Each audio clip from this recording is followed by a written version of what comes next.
एक तरफ मंगल जब वक्री अवस्था में आपके दशम भाव में आएंगे तो कार्य क्षेत्र में परेशानी देंगे।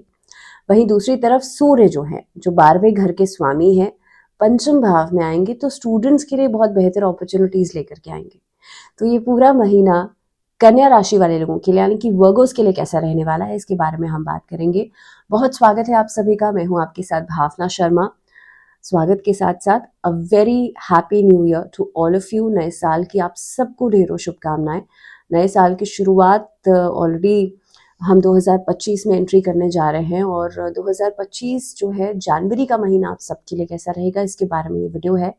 ऑल्दो अगर हम वैदिक ज्योतिष के हिसाब से बात करें तो हमारा जो नया साल है उसकी शुरुआत होती है नए संवत्सर के साथ, या बात की जाए कि खासतौर पे जब चैत्र मास के नवरात्र आते हैं तब से शुरुआत होती है। लेकिन क्योंकि मासेस में हम रेगुलर कैलेंडर को भी महत्व देते हैं तो इसीलिए 1 जनवरी ऑफ एवरी ईयर हम नया साल मनाते हैं हर साल। तो इसी के साथ साथ नए साल की तो ढेरों शुभकामनाएं हैं ही, साथ ही में मंगल का इम्पैक्ट जो है वो बन गया है साल के ऊपर और इस महीने के ऊपर भी ऑब्वियसली, क्योंकि जनवरी का महीना 2025 यहाँ पर इम्पैक्ट डालने वाला है। अब सबसे इम्पोर्टेंट बात कि इस महीने में कई सारे ट्रांजिट्स ऐसे हैं जो होने वाले हैं। पहले तो महीने की शुरुआत होते ही भाई 4 जनवरी को बुध ट्रांजिट कर जाएंगे सैजिटेरियस में। उसके बाद 15 जनवरी को सूर्य का राशि परिवर्तन होगा, जो कि पूरे साल भर का सबसे बड़ा राशि परिवर्तन होता है। सूर्य मकर राशि में जाते हैं, जिसे हम मकर संक्रांति कहते हैं, अपने पुत्र की राशि में जाते हैं। और आप जानते हैं पिता और पुत्र के संबंध आपस में बहुत अच्छे नहीं हैं, तो ये जो ट्रांजिट है ये भी बहुत इंपॉर्टेंट होता है। थर्डली, इस महीने के अंदर जो मंगल है लंबे समय से नीच की राशि में चल रहे थे, अब वक्री अवस्था में एक राशि पीछे आ जाएंगे। अभी तक एलिवेशन के हाउस में थे, आपके 11वें भाव में थे, अब आ जाएंगे दशम भाव में। तो देखना यह है कि दशम भाव में आकर के हालांकि नीच की राशि से तो बाहर आ गए, लेकिन मंगल है वक्री अवस्था में, तो दशम भाव में आकर के क्या कुछ परिणाम आपको देंगे।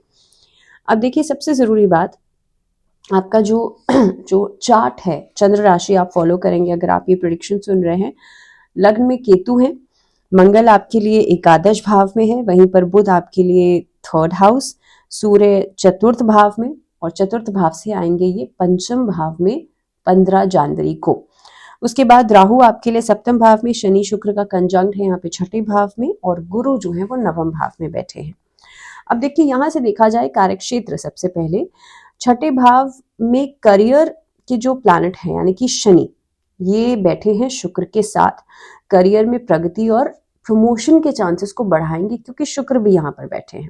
उसके अलावा जो लोग ऑलरेडी जो लोग सही तरीके से काम कर रहे थे, या यूं कहूं कि जो हकदार हैं, तो इस महीने के अंदर आपको सही आउटपुट जरूर मिलेगा। नई नौकरी के लिए जो लोग लंबे समय से कोशिश कर रहे थे उनके लिए 15 जनवरी के बाद का समय बहुत बढ़िया रहेगा कि आपको नई नौकरी भी मिलेगी, प्रमोशन भी मिलेगा, इंक्रीमेंट्स भी मिलेंगे। तो हर तरीके से 15 जनवरी के बाद का समय बेहतर रहेगा। वहीं पर 1st हाउस और 7th हाउस में राहु और केतु प्लेस्ड हैं। यहाँ के हिसाब से देखा जाए तो नौकरी में थोड़ा सा दबाव महसूस होगा सीनियर्स की तरफ से। सेकेंडली, राहु और केतु की परिस्थिति जो है करियर में सफलता मिलने के बावजूद भी एक सेटिस्फैक्शन का ना होना, इस तरीके की परिस्थिति को बना सकते हैं। या इधर उधर डिस्ट्रैक्टेड रहना, आप ऑलरेडी कोई जॉब कर रहे हैं, ऑलरेडी कोई काम कर रहे हैं, उसके बावजूद भी डिस्ट्रैक्शन जो है वो लगा रहेगा। दूसरी चीज, अगर मैं व्यवसायिक दृष्टिकोण से बात करूं तो नए ऑर्डर्स मिलने में इस महीने में कामयाबी मिलेगी। नेटवर्किंग आपकी बहुत स्ट्रांग हो जाएगी। लेकिन टाइम पीरियड क्या है? टाइम पीरियड रहेगा 15 जनवरी के बाद का समय। नए लोगों के साथ जुड़ करके काम कर सकते हैं। इनफैक्ट यहाँ पे 2 वे चैनलिंग वाला काम नजर आएगा। दैट मीन्स इम्पोर्ट एक्सपोर्ट का कोई काम आप कर सकते हैं, या फिर आप कोई नया व्यवसाय साझेदारी में किया जा सकता है, वो आपके लिए बहुत प्रॉस्पेरिटी लेकर के आएगा। तो कुल मिलाकर के नौकरी पेशा लोगों के लिए भी क्लैरिटी बनना शुरू होगी, आगे बढ़ने की अपॉर्चुनिटीज मिलेंगी 15 जनवरी के बाद। व्यवसाय जो लोग कर रहे हैं उनके लिए भी परिस्थितियां बेहतर होंगी, लेकिन 15 जनवरी के बाद। आर्थिक स्थिति देखी जाए तो ये अवधि धन का प्रवाह जो है वो लगातार चलता रहेगा। इस महीने के अंदर आप देखेंगे बृहस्पति 9वें भाव में बैठे हैं, बेहतर कमाई के साधन आपको मिलेंगे। इस अवधि में बेहतर अपॉर्चुनिटीज मिलेंगी। आप लोग देखेंगे भाग्य का आपको पूरा पूरा साथ देंगे बृहस्पति, क्योंकि 9वें भाव में बैठे हैं। वहीं पर बृहस्पति आपको काम दिलवाने का काम करेंगे। 7वें भाव में राहु और पहले घर में केतु की उपस्थिति जो है, ये काफी हद तक आपके लिए माइंडलेसली खर्चा करवा सकती है। अब आप कहेंगे राहु केतु तो बहुत लंबे समय से प्लेस्ड है, बृहस्पति बहुत लंबे समय से प्लेस्ड हैं, लेकिन इस महीने के अंदर शुक्र भी छठे भाव में है, शुक्र भी शनि के साथ छठे भाव में है, तो अननेसेसरी खर्चा जो है वो बढ़ सकता है। बिना योजना के कोई भी किया गया काम आपको लॉसेस में लेकर के जाएगा या परेशानी का कारण आपके लिए बनेगा। अगेन, क्योंकि मैंने कहा था कि मंगल की पोजीशन, तो देखिए नौकरी में भी ये जो बार बार बदलाव की जो टेंडेंसी है ना, ये भी परेशानी का कारण बन सकती है। इसकी वजह से भी इधर आप आर्थिक स्थिति के लिहाज से देखा जाए तो फाइनेंशियल लॉस में जाएंगे, और मे बी इस महीने के एंडिंग तक आप देखेंगे आर्थिक स्थिति खराब होती हुई नजर आएगी। तो इसलिए बहुत जल्दी जल्दी चेंज करना, बहुत जल्दी जल्दी बदलाव करना, ज्यादा खर्चा करना, इन सब चीजों को अवॉइड कीजिएगा। दूसरी बात, अगर निवेश की बात की जाए तो निवेश आपके लिए फायदेमंद रहेगा। कोई भी ऐसा निवेश जिसमें कि रिस्क इन्वॉल्व ना हो, रिस्क लेकर के इस महीने में निवेश करना बिल्कुल ठीक नहीं है। 28 जनवरी से पहले दूसरे घर के स्वामी शुक्र जो है वो पंचम भाव में आपके लिए सट्टेबाजी से संबंधित किसी काम में रिटर्न दिलवा सकते हैं, लेकिन उसके बाद परिस्थितियों में बदलाव होंगे और काफी हद तक जैसे मैंने कहा कि ऐसे कामों में थोड़ा सा आप दूरी बनाइएगा। अगर स्वास्थ्य के दृष्टिकोण से देखा जाए तो इस महीने में बृहस्पति क्योंकि आपके नवम भाव में है, तो भाग्य का साथ तो मिल ही रहा है, साथ ही में सेहत को भी बेहतर करेंगे। हालांकि छठा भाव जो होता है वो रोग का भी भाव है, यहाँ पे शनि बैठे हैं और शनि के साथ साथ शुक्र भी बैठे हैं, तो आपकी प्रतिरोधक क्षमता यानी कि आपकी इम्यूनिटी जो है वो बढ़ेगी। लेकिन इनिशियल फेज में लगभग पहली तारीख से लेकर के 10 तारीख तक आप पैरों से जुड़े हुए दर्द से परेशान हो सकते हैं, थाइज में कोई दिक्कत आ सकती है।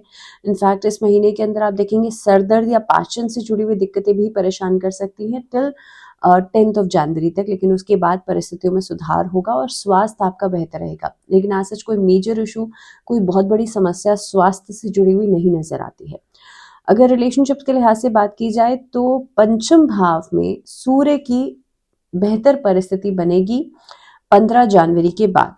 ये आपके लव रिलेशनशिप्स के हिसाब से पॉजिटिविटी देखने के लिए मिलेगी, क्योंकि एक अलग तरह का कॉन्फिडेंस आपको लव रिलेशनशिप्स में नजर आएगा, that you have that person in your life और you owe that person in your life. तो इस तरीके का एक कॉन्फिडेंस जो है वो रहेगा, जो कि नए रिलेशनशिप्स की तरफ भी एक अट्रैक्शन दे सकता है आपके अंदर, एक तरह का चार्मिंग फैक्टर दे सकता है कि लोग आसपास के आपकी तरफ अट्रैक्ट हो जाएं।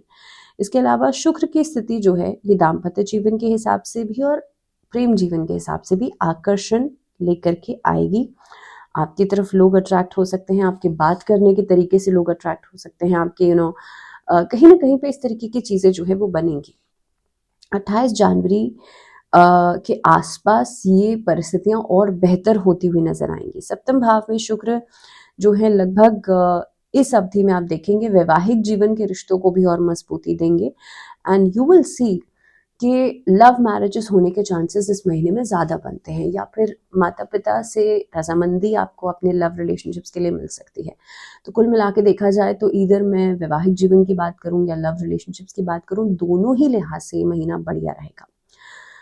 पारिवारिक जीवन के हिसाब से इस महीने में खुशियां आएंगी, तालमेल बनेगा परिवार के लोगों के साथ, लेकिन अपनी मर्यादाओं को समझना बहुत ज़्यादा ज़रूरी है। ये महीना जितनी ज़्यादा बाउंड्रीज को आप समझ के चलेंगे उतना अच्छा है, क्योंकि कहीं ना कहीं पे शुक्र की उपस्थिति जब छठे भाव में रहेगी तो बिना वजह के क्लैशेस या आपकी बातों को गलत मिस इंटरप्रेट करना ये एक परेशानी बन सकती है। सो बी वेरी श्योर कि आप जो कह रहे हैं उसमें शब्द बहुत सोच समझ के बोलें, किसी की बातों को या किसी की इमोशंस को आप आहत नहीं करें, इस तरीके की चीज़ों का ध्यान रखिएगा। अगर स्टूडेंट्स के लिए बात की जाए तो पंचम भाव में सूर्य की उपस्थिति स्टूडेंट्स के लिए कॉन्फिडेंस बढ़ाने का काम करेगी, लेकिन 12वें भाव के लॉर्ड हैं सूर्य, और जब 15 जनवरी के बाद आएंगे पंचम भाव में तो कुछ नया सीखने के इच्छुक आप हो जाएंगे, या फिर कुछ नया कोर्स आप कर सकते हैं, कोई हायर एजुकेशन के लिए प्लानिंग कर सकते हैं। जो लोग अभी आगे प्राइमरी एजुकेशन को पूरा करके आप आगे बढ़ रहे हैं, वो लोग कॉम्पिटिटिव एग्जाम्स की तैयारी के लिए कहीं पर कोई फॉर्म्स भर सकते हैं। तो कुल मिलाकर के समय स्टूडेंट्स के लिए बढ़िया रहेगा। सिर्फ आपको छोटी छोटी 2-3 रेमेडीज करनी है। पहली रेमेडी ओम राहवे नमः और ओम केतवे नमः, इन दोनों मंत्रों का चांट अलग अलग आपको संख्या में 108 108 अलग अलग संख्या में आपको करना है। डेली हो सके तो डेली कर लीजिए, नहीं तो कोशिश कीजिएगा कि आप एटलीस्ट शनिवार के दिन तो ये चांट ज़रूर करें 108 108। अगर आपसे 108 बार नहीं हो पाता है, डू नॉट वरी, 11-11 बार कर लीजिए। 11-11 टाइम्स आपको करना है अगर आपके पास समय नहीं है तो। इसके साथ ही विष्णु सहस्त्र नाम का पाठ आप कीजिएगा एवरी थर्सडे, और थर्सडे के दिन अगर आप विष्णु सहस्त्र नाम का पाठ नहीं कर सकते हैं तो एटलीस्ट उसे कहीं पर ऑडियो फॉर्म में लगा करके सुन लीजिएगा। ये करने से भी आप देखेंगे जितनी भी परेशानियां हैं, जितनी भी अनस्टेबिलिटी है, ये खत्म होगी। और इसी के साथ इस वीडियो को भी हम विराम देंगे, because this is the time video का एंड करने का। So this was all about Virgos, यानी कि कन्या राशि वाले लोगों के लिए फिलहाल इतना ही। मुझे दीजिए इजाजत। आप लोग चैनल के साथ जुड़े रहिए। अगले वीडियो में हम बात करेंगे लिब्रन्स यानी कि तुला राशि वाले लोगों के लिए जनवरी का पूरा महीना कैसा रहेगा। सो स्टे ट्यून्ड और अगली वीडियो तक ध्यान रखिए अपना। नमस्कार।